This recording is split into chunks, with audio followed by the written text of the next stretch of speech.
بعد از شلیک برد مورد نیروی دریایی سپاه به موشک‌های চারদিকে যখন শুনশান নীরবতা, ঠিক তখনই ইরানের ফোর্দো, নান্তাজ ও ইস্ফাহান পারমাণবিক স্থাপনায় অতর্কিত বিমান ও ক্ষেপণাস্ত্র হামলা চালায় যুক্তরাষ্ট্র।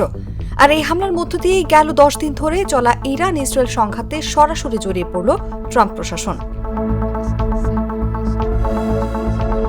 তবে হামলায় কাবু করা সম্ভব হয়নি ইরানকে।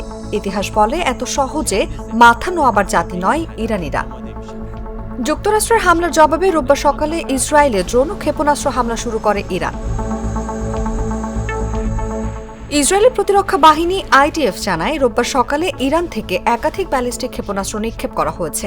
আর এই হামলাকে গেল 24 ঘন্টার মধ্যে ইরানের প্রথম সরাসরি ক্ষেপণাস্ত্র হামলা হিসেবে চিহ্নিত করা হচ্ছে।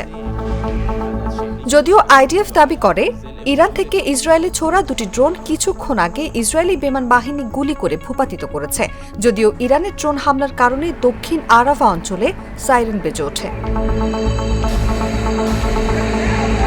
আইডিএফের দাবি ইরান থেকে ইসরায়েলে পৌঁছতে ড্রোনগুলো কয়েক ঘণ্টা সময় নেয়, যার অর্থ যুক্তরাষ্ট্র ইরানের পারমাণবিক স্থাপনায় বোমা হামলা চালানোর আগেই সেগুলো উৎক্ষেপণ করা হয়েছিল।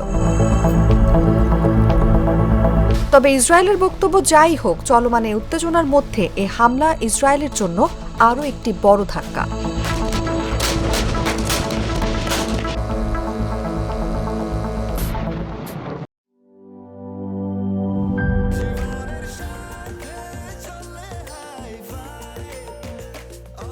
স্বাস্থ্যকর অল টাইম, সব সময় অল টাইম হেলদি লাইফ।